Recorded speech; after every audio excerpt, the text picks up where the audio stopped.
Manjhi modern school के YouTube channel में आप सबका फिर से हार्दिक स्वागत है।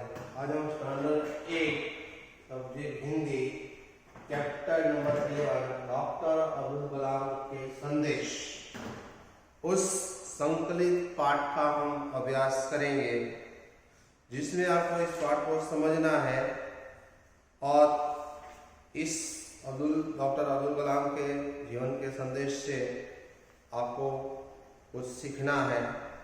तो उसके बारे में हमें कुछ संदेश भी प्राप्त करना है। तो आप लोग भी अपना पेरिमिकल पाठ्यपुस्तक निकालें और पेज नंबर 75 पर ध्यान दीजिए। तो सबसे पहले हम डॉक्टर अब्दुल कलाम का परिचय प्राप्त करते हैं। तो डॉक्टर एपीजे अब्दुल कलाम का जन्म 15 अक्टूबर 1931 को तमिलनाडु में रामेश्वर के पास हुआ था। इन्हें भारत के मिसाइल मैन के नाम से पहचाना जाता है। इस पाठ को समझने के बाद इसमें से मैं आपको कुछ होमवर्क में क्वेश्चन आंसर भी देने वाला हूँ, जो आपको इसमें से ढूंढकर लिखना है। तो साथ में एक एक लाइन समझते जाइए। ये एक ऐसे वैज्ञानिक है जिन्होंने भारत के राष्ट्रपति का पदभार संभाला। इन्हें 30 विश्वविद्यालयों से डॉक्टरेट की सम्मानीय उपाधि प्राप्त हुई और पद्म भूषण, पद्म विभूषण तथा उसके पश्चात भारत रत्न की उच्चतम उपाधि भी प्राप्त हुई। प्रस्तुत पाठ में डॉक्टर कलाम विभिन्न अवसरों पर दिए हुए भाषणों में आज के नई पीढ़ी के जो युवा वर्ग है, उसको संबोधित करते हुए कहते हैं कि युवाओं को हमेशा बड़े उद्देश्य, बड़े लक्ष्य, बड़े ध्येय रखने चाहिए। डॉक्टर कलाम देश के छात्रों को विज्ञान से जोड़ने के लिए अत्यधिक यानी बहुत उत्साहित थे। उनका विश्वास था कि हमारे देश के युवा वर्ग को विज्ञान में पूरी रुचि यानी रस लेना चाहिए।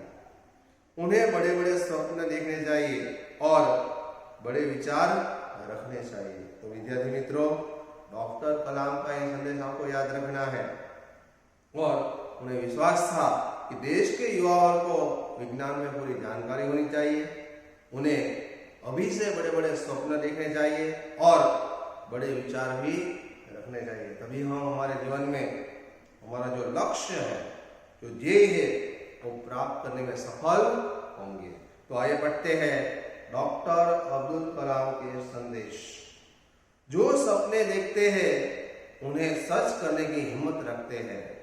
उन्हें दुनिया सम्मान व स्नेह देती है। कि जो मनुष्य सपने देखते हैं उन्हें सच करने की हिम्मत रखते हैं बाबा, उन्हें दुनिया सम्मान की नजर से देखती है और मरने के बाद प्रेम भी करती है। आज भी हम डॉक्टर अब्दुल कलाम को हमारे भारत देश के लोग सभी आदर और सम्मान के साथ उन्हें याद करते हैं और विज्ञान के विषय में उन्होंने अनेक उपलब्धियां भारत को दी है, इसलिए उन्हें मिसाइल मैन भी कहा गया है। जीवन यूं ही बिता देने के लिए नहीं मिलता है। हर युवा के दिल में कोई संकल्प होना चाहिए कि हमारा जीवन हमें यूं ही नहीं बिताना चाहिए, समय ऐसे ही नहीं बिताना चाहिए। जो भी हमारे पास समय है उस समय पर हमें कुछ काम करना चाहिए। हर युवा के दिल में कोई संकल्प होना चाहिए। हर युवान मनुष्य के मन में कोई संकल्प, दृढ़ निश्चय होना चाहिए। कोई स्वप्न होना चाहिए, कोई भी कुछ बनने का स्वप्न होना चाहिए और उसे पूरा करने के लिए उन्हें उसमें जुट जाना चाहिए, लग जाना चाहिए, मेहनत करनी चाहिए। डॉक्टर कलाम का मानना है कि दुनिया में समाज के लिए शिक्षक से अधिक महत्वपूर्ण दायित्व यानी जिम्मेदारी किसी अन्य की नहीं है। तो डॉक्टर कलाम भी खुद मानते हैं कि दुनिया में भारतीय समाज के लिए शिक्षक से अधिक महत्वपूर्ण जिम्मेदारी किसी अन्य यानी दूसरे की नहीं है। शिक्षक ही इन युवा वर्ग के मन में उनके विचारों को, जो विचार है, जो संकल्प है, उसको पूरा करने में सफल बना सकते हैं और उसे आगे ले जा सकते हैं। शिक्षकों का महान ध्येय युवा मस्तिष्कों को तेजस्वी बनाना है। तो शिक्षक का महान ध्येय क्या होता है? आज के जो युवा विद्यार्थी है उसके मन को तेजस्वी बनाना है। तेजस्वी बनाने के लिए क्या करना चाहिए? उसे अच्छा ज्ञान देना चाहिए, अच्छी जानकारी देनी चाहिए, अच्छा मार्गदर्शन मिलना चाहिए। तेजस्वी युवा धरती के नीचे और ऊपर आसमान में सबसे सशक्त संशोधन है। तो तेजस्वी युवान ही इस धरती के नीचे पाताल में और ऊपर आसमान में सबसे सशक्त यानी शक्तिशाली संशोधन है, खोज है। शिक्षक की भूमिका उस सीढ़ी जैसे ही है जिसके जरिए लोग जीवन की ऊंचाइयों को छूते हैं। शिक्षक की भूमिका उस सीढ़ी जैसी है जिसके जरिए लोग जीवन की ऊंचाइयों को छू लेते हैं, यानी प्रगति के शिखर सर करते हैं, अपने जीवन में सफल होते हैं। लेकिन सीढ़ी वहीं की वहीं रहती है, सांप और सीढ़ी के खेल की भांति। सांप और सीढ़ी के खेल की भांति सीढ़ी एक व्यक्ति को सांपों के लोक तक पहुंचा सकती है और असीमित सफलताओं की दुनिया तक भी। तो सीढ़ी एक व्यक्ति को सांपों के लोक यानी बादल तक भी पहुंचा सकती है और असीमित जिसकी कोई सीमा नहीं है इतनी सफलता वो के उच्च शिखर तक यानी दुनिया तक भी पहुंचा सकती है। शिक्षकों का ध्येय बच्चों का चरित्र, उसका अच्छा चरित्र बने, उसमें अच्छे संस्कार आए, इस चरित्र का निर्माण करना तथा ऐसे मूल्यों को रोकना होना चाहिए जिससे उनकी सीखने की क्षमता में वृद्धि हो। शिक्षकों का ध्येय बच्चों का अच्छा चरित्र बने, अच्छा कैरेक्टर बने तथा ऐसे मूल्य ऐसे गुण उसमें डालने चाहिए जिससे उनकी सीखने की क्षमता में ज्यादा वृद्धि हो और आगे बढ़े। वे उनमें वह आत्मविश्वास पैदा करे कि छात्र कल्पनाशील एवं सृजनशील बन सके। हमें ऐसा आत्मविश्वास सेल्फ कॉन्फिडेंस पैदा करना चाहिए कि विद्यार्थी अपने विचार अपनी कल्पना के द्वारा खुद कुछ वैज्ञानिक सर्जन यानी कुछ नया बनाने का काम कर सके, सर्जन शक्ति उसमें बढ़े, कुछ बनने की, कुछ निर्माण करने की, घड़तर करने की, कुछ चीजें बनाने की, और वह एक अच्छा वैज्ञानिक, डॉक्टर, इंजीनियर, ऐसी सर्जनशीलता उसमें आए और वो बन सके। इस रूप में छात्रों का विकास ही उन्हें भविष्य की चुनौतियों का सामना करते हुए प्रतिस्पर्धा में उतारेगा। तो इसी सर्जन शक्ति और कल्पना शक्ति के द्वारा छात्रों का विकास होगा और उन्हें भविष्य में जो चुनौतियां आएगी, जो मुश्किलें आएगी, उसका सामना करते हुए प्रतिस्पर्धा में उतारेगा, क्वालिफाई में उतारेगा। पेज नंबर 76 पर।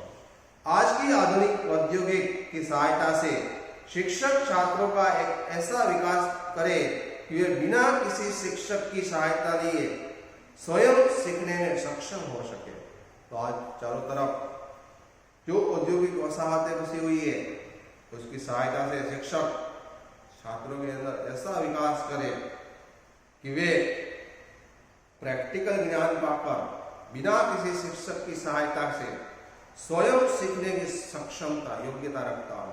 सक्षम यानी योग्य, लायक, जिसमें जिज्ञासा, जिस छात्र में जिज्ञासा, सर्जनशीलता, प्रौद्योगिकी, उद्यमशीलता यानी मेहनत और नैतिक नेतृत्व, अपने आप नेतृत्व करने की, कप्तानी करने की जैसी 5 क्षमताओं का विकास शिक्षा प्रक्रिया के माध्यम से किया जाना चाहिए। 5 क्षमता, जिज्ञासा यानी जानने की इच्छा, सर्जन करने की शीलता, प्रौद्योगिकता, उद्यमशीलता, काम करने का उद्यम, परिश्रम और नैतिक नेतृत्व, अपने आप सबका नेतृत्व कर सके, संचालन कर सके। इस 5 योग्यता, लायकात का विकास शिक्षण प्रक्रिया के माध्यम से किया जाना चाहिए। यदि इन 5 क्षमताओं का विकास हम छात्रों में करते हैं तो हम अपने बलबूते पर, अपने खुद पैरों पर खड़े होकर सीखने वाले लोगों का निर्माण करेंगे, अर्थात स्व प्रेरणा से जीवन भर आत्मनियंत्रित रहकर सीखने वाले, इनमें अपने से बड़ों के प्रति जो बड़े लोग हैं उसके प्रति सम्मान होगा और साथ में वे उचित ढंग से उनसे प्रश्न भी करने में समर्थ हो सकेंगे, नए नए प्रश्न पूछेंगे। ऐसे नेता स्वयं संगठित नेटवर्क के रूप में सामूहिक स्तर पर काम करते हैं। इनमें किसी भी देश को एक खुशहाल देश बनाने की क्षमता होती है। तथापि शिक्षा की सबसे महत्वपूर्ण भूमिका यह है कि वह छात्रों में हम यह कर सकते हैं, करेंगे ही, इसमें सफल होगा ही, यह आत्मविश्वास का भाव पैदा करें कि हम यह काम, यह कार्य कर सकते हैं। नहीं होगा ऐसा नहीं, करेंगे ही, कर सकते हैं ही, ऐसी भावना हमें आज के युवा छात्रों में पैदा करनी चाहिए। तभी हमारा भारत देश शक्तिशाली होगा। दृढ़ संकल्प से पुरानी मान्यताओं को बदल के आप हमेशा सफल हो सकते हैं। हमारे दृढ़ निश्चय से, हमारे मन में दृढ़ संकल्प होगा, दृढ़ निश्चय होगा, अभी हमारी जो पुरानी मान्यताएं हैं, जो अंधविश्वास से वो दूर होगा और हम एक सफल व्यक्ति बन सकेंगे। नई खोजों की प्रक्रिया के जरिए ही ज्ञान धन संपदा में रूपांतरित होता है। तो नई खोजें, नई संशोधन की प्रक्रिया हमें जारी रखनी चाहिए और उसमें नया ज्ञान प्राप्त करते हमारी जो धन संपदा की धन संपत्ति है उसमें परिवर्तित होगी। किसी देश के राजनीतिक और आर्थिक तंत्र में जान फूकने में उसकी खोजी प्रवृत्ति संजीवनी बूटी का काम कर सकती है। किसी देश के राजनीतिक और आर्थिक तंत्र में जान फूकने के लिए जो संशोधन होगा, जो नई नई जानकारी मिलेगी, उसी प्रवृत्ति से संजीवनी बूटी का काम होगा। यानी आर्थिक स्तर पर भी हमारा देश आगे बढ़ेगा और सशक्त बनेगा। उनका मानना है कलाकार का व्यक्तित्व बेजोड़ होता है। वे जीवन को समृद्ध करने वाली प्रत्येक घटना में सौंदर्य ढूंढते हैं, सुंदरता ढूंढते हैं। इसलिए कलाकार का व्यक्तित्व भी सबसे बेजोड़ अलग होता है। फूल को देखो, वह कितनी उदारता से अपनी खुशबू और शहद बांटता है, लोगों में फैलाता है। खुद खुशबू नहीं लेता है, दूसरों को खुशबू देता है। वह हर किसी को खुशी देता है, प्यार बिखेरता है और जब उसका काम पूरा हो जाता है चुपचाप बेचारा जड़ जाता है, कर्मा जाता है। फूल की तरह बनने की कोशिश करो जिससे इतनी खूबियों के बावजूद उसे जरा भी घमंड नहीं है, हंसता ही रहता है, हंसकर लोगों में खुशबू फैलाता है। खुद झड़ जाता है, गिर जाता है, नष्ट हो जाता है, लेकिन लोगों को खुशबू देता है, खुश रखता है। उसमें जरा भी घमंड यानी अभिमान नहीं है। समाज और राष्ट्र के उत्थान यानी प्रगति के लिए नैतिक शिक्षा आवश्यक है और नीति नियम है, संस्कार है, वह शिक्षण भी जरूरी है। राजा से लेकर जनता तक सभी के लिए सदाचार जीवन का आधार है। सदाचार यानी अच्छा आचरण करना, अच्छा कर्म करना। एक बार समझा बुझा देने पर बच्चे चेतना के प्रहरी बन जाते हैं। चेतना जीवन के प्रहरी मुख्य। विवेक आत्मा का दिव्य प्रकाश है। विवेक नम्रता, वह आत्मा का दिव्य प्रकाश है। विवेक का फलक बहुत विशाल होता है। इस पर सभी प्रकार के अच्छे बुरे कर्म परखे जाते हैं। विवेक से, नम्रता से। भ्रष्टाचार विवेक को नष्ट कर देता है। जीवन में खुद जीतने से भी महत्वपूर्ण है दूसरों को जीतने में सहायता करना। दूसरा व्यक्ति जीतता है तो हमें खुश होना चाहिए और वह जीते, ऐसा वह विजय प्राप्त करे, उसमें हमें सहायता करनी चाहिए। उसकी ईर्ष्या द्वेष नहीं करना चाहिए। तभी हम मिलकर काम करेंगे, तभी हमारा देश शक्तिशाली बनेगा और आगे बढ़ेगा। Page number 77। एक मोमबत्ती दूसरी मोमबत्ती को जलाते समय अपना कुछ भी नुकसान नहीं करती। जिस तरह हम एक मोमबत्ती से दूसरी मोमबत्ती जलाते हैं तो चारों तरफ प्रकाश छा जाता है, उसी तरह हम अगर हमारे पास जो ज्ञान है, हमें जो आता है, वह ज्ञान हम दूसरों को देंगे तो चारों तरफ पूरे विश्व में प्रकाश फैल जाएगा।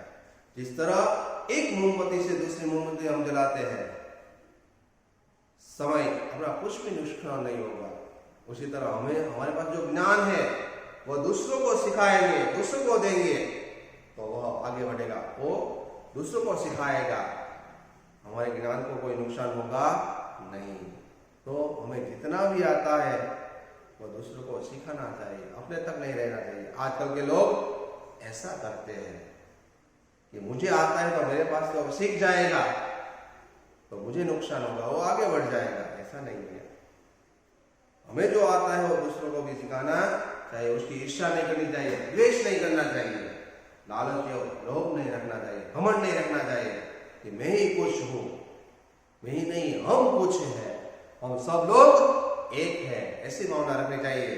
तभी हम जीवन में आगे बढ़ेंगे। ये मोमबत्ती वाला उदाहरण, एक मोमबत्ती दूसरी मोमबत्ती को जलाते समय अपना कुछ भी नुकसान नहीं करती। उसी तरह अगर हमारे पास जो कुछ भी है उससे दूसरों की मदद होती है तो वो करनी चाहिए, दूसरों की सहायता करनी चाहिए, तभी जीवन में हम सफल होंगे। विज्ञान और अध्यात्म दोनों मानव कल्याण के निमित्त एक ही परमात्मा का अनुग्रह चाहते हैं। अनुग्रह, विज्ञान और आध्यात्मिक दोनों मनुष्य के कल्याण के निमित्त एक ही पर भगवान परमात्मा का अनुग्रह चाहते हैं। हाथ में रहना। विज्ञान बेहतर भौतिक जीवन की राह दिखाता है, रास्ता दिखाता है, और अध्यात्म सच्ची राह पर चलना देता है। हमारा अध्यात्म, हमारे विचार, भगवान पर श्रद्धा, आत्मविश्वास, सच्चा रास्ता, इस रास्ते पर चलने वाला दिखाता है। सभी प्रकार के ज्ञान और कर्म का मूल मंत्र सामान्य जन की सेवा है। और सभी प्रकार के ज्ञान और हम जो कर्म करते हैं उसका मूल मंत्र क्या है? सामान्य जन की हमें सेवा करनी चाहिए। यदि धर्म के सभी मन को प्रेम और दया की माला में गुंथते हैं तो भारत एक खुशहाल देश बन जाएगा। सभी लोग खुश होंगे, प्रसन्न होंगे, गरीबी हट जाएगी। यह गरीब प्रधान देश वहां नहीं रहेगा। हाँ, सभी को यह सोचने और समझने की जरूरत है कि राष्ट्र किसी भी व्यक्ति या संस्था से बड़ा नहीं होता है। हमारा देश किसी भी व्यक्ति या संस्था से बड़ा होता है कि हम सभी को यह सोचने और समझने की जरूरत है कि राष्ट्र किसी भी व्यक्ति या संस्था से बड़ा होता है। जब प्रत्येक नागरिक सम्मानपूर्वक खुशहाल जिंदगी जीने के लायक हो जाएगा तभी देश और दुनिया में खुशहाली आएगी। उपलब्धियों के उच्च स्तरीय लक्ष्य, ध्येय की ओर ले जाने वाली दृष्टि, हमारी सोच, अदम्य साहस, हमारे अदम्य साहस हमारा पहला कदम है। हमें उसमें हिम्मत रखे, साहस करके, साहस के बिना हमें सिद्धि प्राप्त नहीं होती। साहस के बिना कोई सिद्धि, सफलता प्राप्त नहीं होगी। इसलिए अदम्य साहस करके, हिम्मत करके हमें जुट जाना चाहिए काम में। दूसरा कदम है किसी लक्ष्य या ध्येय को पूरा करने के रास्ते में आने वाली सभी जो बाधाएं हैं, मुश्किलें हैं, उस पर विजय पाने की क्षमता होनी चाहिए। चाहे जितने भी बाधाएं आए, मुश्किलें आए, तो इसका डटकर हमें सामना करना चाहिए, पीछे हटना नहीं चाहिए। वैसी क्षमता, योग्यता होनी चाहिए कि सभी बाधाओं पर हम विजय प्राप्त कर सके, पीछे न हटे, हमेशा आगे ही बढ़े। आत्मबल से शक्ति मिलती है और इसीलिए हमें हमारी आत्मा में बल होना चाहिए, आत्मविश्वास, आत्मा पर विश्वास रखना चाहिए। और आत्मबल से ही, सेल्फ कॉन्फिडेंस से ही हम आगे बढ़ सकते हैं और उससे ही हमें शक्ति मिलती है। सितारों को न छू पाना कोई शर्म की बात नहीं है, किंतु सितारों को छू पाने का सपना ही न होना वाकई शर्म की बात है। ये सितारे यानी तारे को न छू पाना कोई शर्म की बात नहीं है, किंतु सितारों को छू पाने का सपना ही न होना वाकई शर्म की बात है। ऐसा ही हमें ऊंचे सपने रखने चाहिए। हम एक दिन सितारों को छुएंगे, भले ही न छू पाए वो कोई बात नहीं, लेकिन छू पाने का सपना ही न होना वाकई शर्म की बात है। हमें हमेशा हमारे ध्येय, हमारे सपने ऊंचे ही रखने चाहिए। यदि भारत को 2020 तक एक विकसित राष्ट्र बनाना है तो यहाँ युवकों के बल पर ही संभव हो सकेगा। 2020 तो यह चल रहा है और अभी भारत के प्रधानमंत्री आत्मनिर्भर भारत की बात कर रहे हैं। सभी युवा वर्ग आत्मनिर्भर होकर इस भारत देश को आगे बढ़ाए। और आज हमारे देश में काफी डिजिटल की तरफ, कंप्यूटर के माध्यम से, काफी इंटरनेट के माध्यम से सभी सेवाएं हमें घर बैठे ही मिल रही है। तो यहाँ डिजिटलाइजेशन आज वही विकसित राष्ट्र बनाने का जो सपना था डॉक्टर अब्दुल कलाम का, उस पर आगे चल रहा है। इसलिए हमें खुद आत्मनिर्भर बनना पड़ेगा, हमें खुद काम करना पड़ेगा और हमारे जो सपने हैं उसको सच करने पड़ेंगे। किस रूप में याद रखे जाने की आपकी आकांक्षा इच्छा है? आपको अपने को विकसित करना होगा और जीवन को एक नया आकार देना होगा। अपनी आकांक्षा इच्छा को, अपने सपने को एक पृष्ठ पर शब्दबद्ध कीजिए। याद रखिए, ठान लीजिए मन में कि मुझे यही बनना है, आगे बढ़ना है। यह मानव इतिहास का एक बहुत महत्वपूर्ण पृष्ठ हो सकता है। हमारे देश, हमारे राष्ट्र के इतिहास में एक नया पृष्ठ जोड़ने के लिए आपको याद रखा जाएगा। भले वह पृष्ठ, वह पन्ना ज्ञान विज्ञान का हो, परिवर्तन या खोज का हो, खोज यानी संशोधन, या फिर अन्याय के विरुद्ध संघर्ष करने का हो। वह अन्याय सहन नहीं करना चाहिए, उसका सामना करना चाहिए। ये शब्द है भारत के भूतपूर्व राष्ट्रपति एपीजे अब्दुल कलाम के अदम्य साहस से उद्युत, सीधे दिल की गहराई से निकले सादा शब्द, गहन चिंतन की छाप छोड़ते और बुनियादी मूल्यों के बारे में उनके गहरे विचारों की यहाँ झलक दिखाई देती है। ये थे उनके शब्द। लगभग जादुई असर वाले ये शब्द प्रेरणा जगाते हैं और एक ऐसे विकसित देश का सपना संजोते हैं जो सारे जहां से अच्छा है। हमारा भारत देश सारे जहां से अच्छा, हिंदुस्तान हमारा, हम बुलबुल हैं उनके, हिंदुस्तान हमारा। राष्ट्र के इतिहास में अपने एक पृष्ठ की रचना के लिए आप याद किए जाएंगे।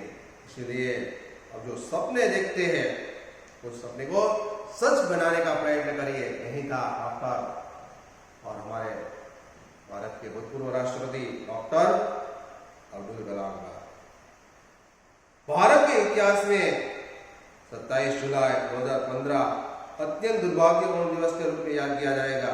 इसी दिन भारत को एक विकसित राष्ट्र बनाने का स्वप्न देखने वाले, जैसे स्वप्न दृष्टा यानी स्वप्न देखने वाले चीन निंद्रा का वर्णन कर गए और वो थे डॉक्टर एपीजे अब्दुल कलाम।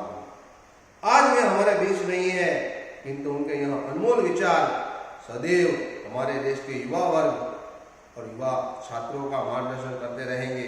उनके द्वारा देखे सपने को साकार करना ही हम सबकी उनके प्रति सच्ची श्रद्धांजलि होगी। तो विद्यार्थी मित्रों, आपको भी अपना जो लक्ष्य है उसको पूरा करने के लिए सपने देखने चाहिए और यदि हम हमारे ध्येय, हमारा दृढ़ संकल्प बना रखेंगे तभी हम जीवन में आगे बढ़ेंगे और सामान्य धर्म की लोगों की सेवा करना ही हमारा मुख्य धर्म है। यही बात हमें डॉक्टर अब्दुल कलाम ने बताई है। तो विद्यार्थी मित्रों, इसी पाठ के आधार पर, ये पाठ आपको सिर्फ समझने के लिए था, लेकिन इसके अंदर से भी आपको एमसीक्यू के रूप में, विकल्प के रूप में प्रश्न पूछे जाएंगे। तो आपको ये पाठ भी समझना है बहुत अच्छी तरह से और याद रखना है। बराबर, मैं यहाँ पर प्रश्नोत्तर आपको होमवर्क में दे रहा हूँ, उसके उत्तर लिखकर आपको होमवर्क में रखने हैं। तो प्रश्नोत्तर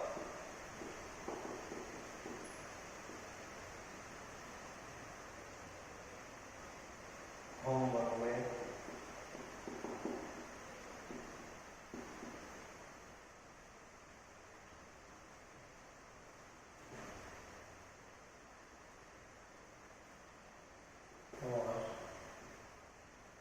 डॉक्टर एपीजे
किस नाम से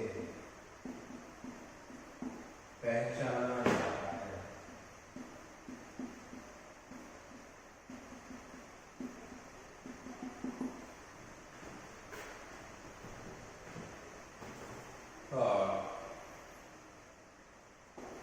डॉक्टर ए.पी.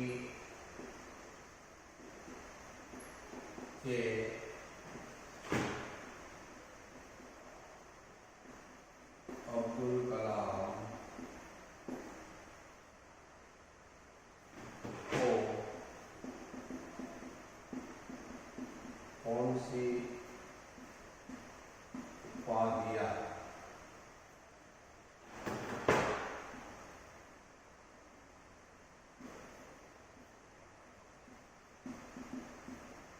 मिली थी?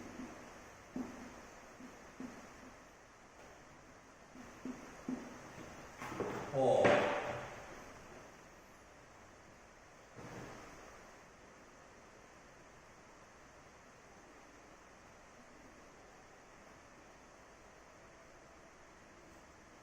दुनिया में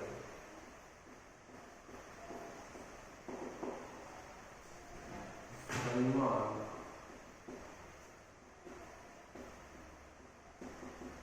और स्नेह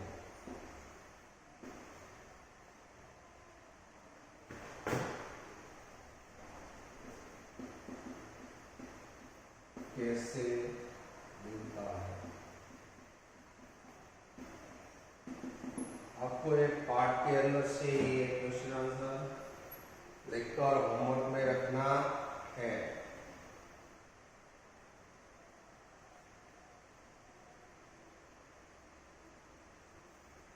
शिक्षकों का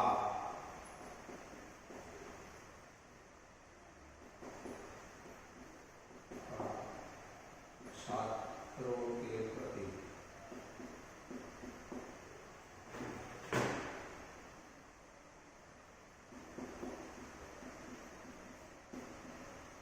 क्या ध्येय है?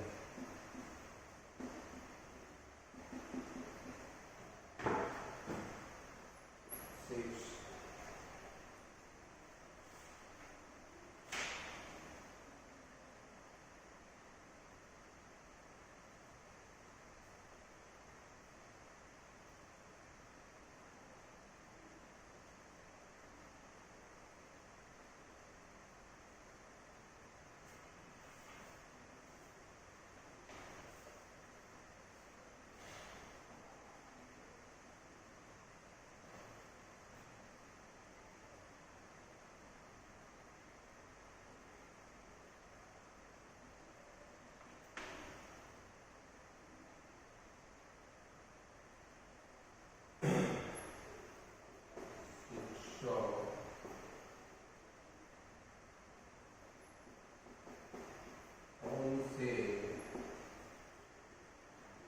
5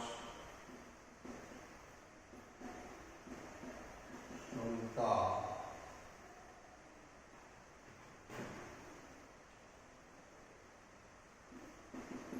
से छात्रों का विकास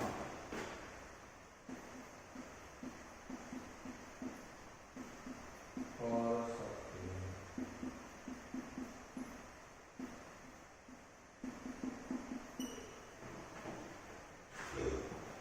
तो विद्यार्थियों ये प्रश्नों के उत्तर आपको साथ में लिखते जाना है। सभी प्रकार के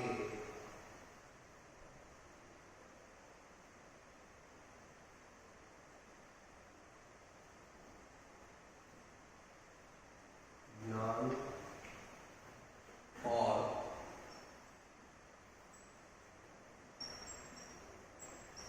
कर्मों का मूल मंत्र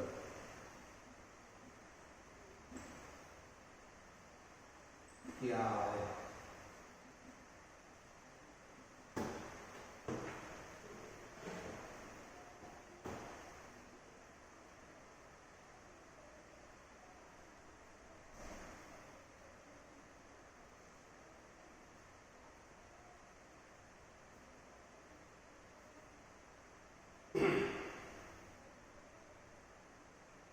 तो इधर आपको एक प्रश्नोत्तर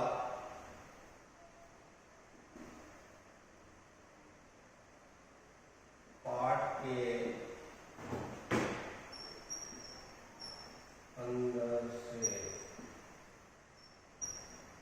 अंदर लिखना है।